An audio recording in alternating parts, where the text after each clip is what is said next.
Hey Aubrey. Oh my gosh, I have news. It's snowing in Portland, Oregon. It's Oh, crazy.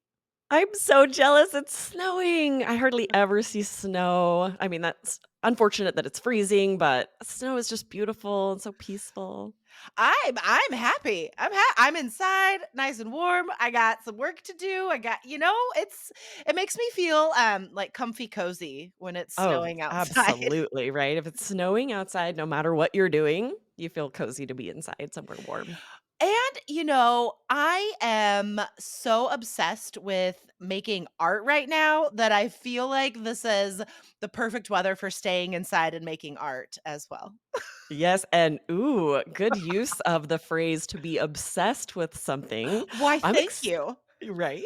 I'm so excited about this. We are sharing phrases today to talk about addiction and obsession, which are so useful all over the IELTS exam to get that varied vocabulary, that idiomatic language that you need.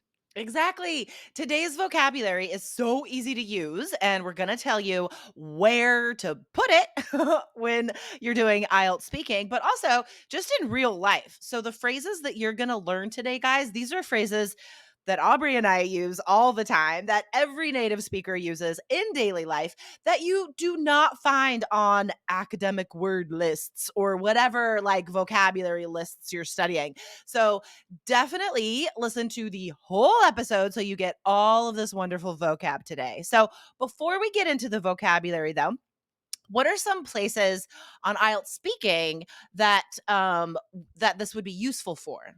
Yes, all 3 parts. That's why I'm so Mhm. excited about this vocabulary. Sometimes we share vocab and we're like, "Okay, be sure to just use this on part 1." Right. This vocabulary is useful everywhere. So first of all, on part 1, you are asked about interest, hobbies, what you do in your free time, books you like, movies you like, restaurants you like.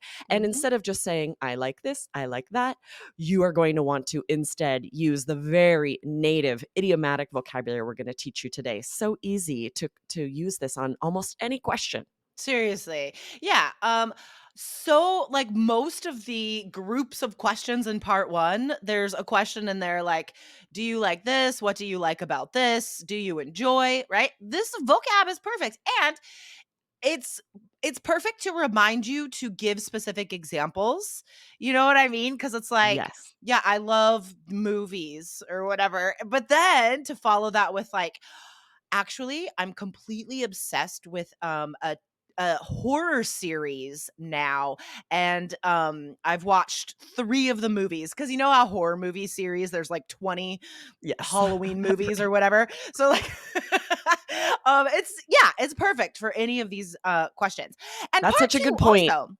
I hadn't even thought about that, how this is going to if you do happen to start answering sort of generally and then remember to use this cool vocab, it's going to push you to share more examples, more specific details, Yeah. because it would be kind of strange to talk about, what you're obsessed with, what you're addicted to without sharing these specific details. So that's Yeah. going to be if you can remember these phrases, that will really give you that boost. Right? Because how weird and awkward would that be if you're like, "Oh, yeah, I am completely obsessed with art." And then just, like, stop No. talking. Like, no, of course not. You're gonna give examples. You're gonna describe the things you're working on and the things that you love. So okay. So part 2, guys, we can also use this vocab, when you're asked to describe people. What are they obsessed with, right? What are they addicted to doing or eating? When you're asked to describe events and experiences, what led you to choose this event and experience? Like maybe you want to describe a trip you took. Here's a very specific example. Describe a trip you took to the state of Washington. And you could say, like, I am hooked on Twilight, the movies, the books, all of it. Not true, by the way. Um, and so we took the Twilight tour when we visited Washington last year or whatever. So yeah, you could use it in part 2 as well. Yes, and part 3 also, a lot of the phrases that are super idiomatic are too informal. This is not.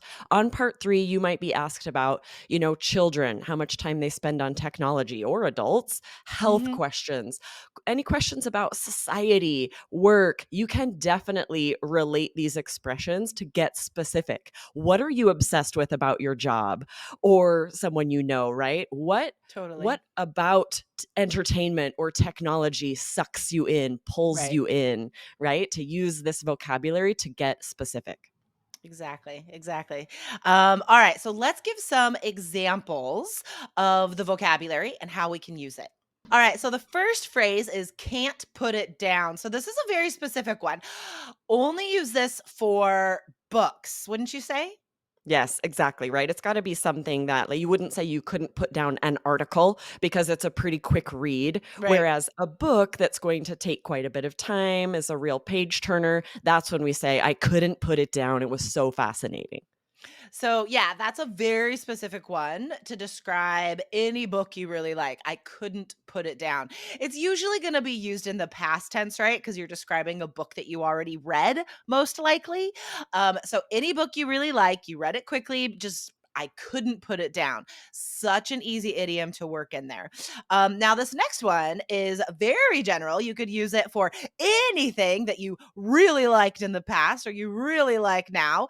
To be hooked on something. So phrasal verb, right? Hooked on something. Can you give us an example? Yes, I am currently hooked on the show The Last of Us. So yeah, if you were talking about a TV show that really pulled you in, that you want to see the rest of it, you're excited about it, just like Jessica said, you just say it hooked you or you were hooked. And you certainly can use this also about books, about different types Totally. of technology. It's very broad, it's very general. So even in part three, we could use this, even though it's a little more informal of a phrase. This is how we describe our technology addictions, right? Yes. And I wouldn't be surprised if you guys can work this in easily in speaking part three. So many different things like education, problems, solutions, technology, blah, blah, blah. This is so easy to work in, right? So if I describe, let me see, children's habits and technology, my son, whew, this is a constant battle, right? Because he gets so easily hooked on certain types of videos, and once he starts looking at these videos on TikTok, he gets completely sucked in. And that's the next term, sucked in. That's such a good example. My kids are hooked on this video game called Roblox, but Yep. especially they watch YouTube videos of other people playing I know. Roblox, and I then don't they get get it. sucked in. I don't either, but they love them. Say I know. I so often like I'll walk into James' room and like on his TV, it's like a video game, right? And I'm like, "Oh, what are you playing?" He's like, "Oh, no, no, no, I'm just watching someone play the game so I could figure out how to get to the next level." I was like, "Ha- That was not a oh, thing when we were kids. no, That's dude, probably the hardest thing for me to relate to. Like, I that can't that I not." don't understand. Nope. Don't get it at all. All right, so we have two more quick phrases for you guys. The next, which I've used a lot because I am an extreme um I choose extreme words when I'm talking. So I Absolutely. never say I like something, I'm into something. No, I'm completely obsessed with blah blah blah. Yes, me too, right? We tend to exaggerate, and this is so perfect because it's very idiomatic. You're not literally obsessed with the Right. food or the movie or whatever it is that you just like, but we'll Yeah. say that anyway. Be like, I'm totally obsessed with sharp cheddar. I eat it every day for lunch. It's a bit of a problem. Oh my god, I am completely obsessed with cheese. I Oh eat my gosh, way too cheese. much cheese. I do too.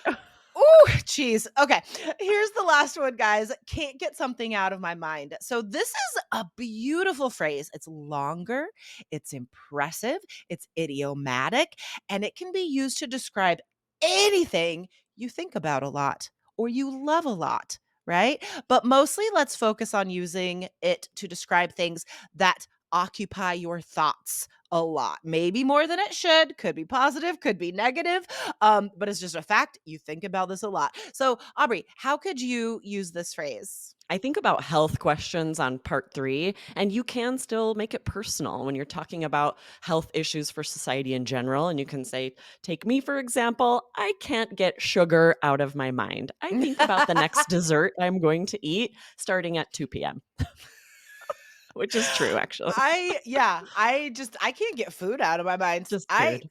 plan my whole day around food. Oh, 1 more hour until snack time. Like I just want to eat all the time. Let's see. So, in part two, perhaps we can use this to describe positive memories. If you're describing a place that you went to and loved, a building that's gorgeous, right? You could be like, I just can't get those stained glass windows out of my mind. They were so beautiful. And until this day, I can close my eyes and picture these beautiful works of art in detail. So, yeah, I think, again, this is a very useful phrase in a lot of different places. Absolutely, for vacations, right? I can't get the image of that crystal clear blue-green water out of my mind when you're sharing about some beautiful place you visited. Like, think about how much more interesting that is instead of like, "The water was beautiful, I wish I could go back," right? Use this idiomatic language to share and really to pull that emotion in. When we exaggerate that we were obsessed with something, we can't get it out of our mind, it adds so much interest. Totally, totally. All right, guys. So definitely check out this video on YouTube if you're listening to the podcast. Um, I will show you our new plaque, guys. Oh, yes. This is We for YouTube, you guys. this When we is hit was it for 100,000 subscribers? We yeah, got this so guys, trophy. definitely go watch this on YouTube so you can see our amazing award. That's so It awesome.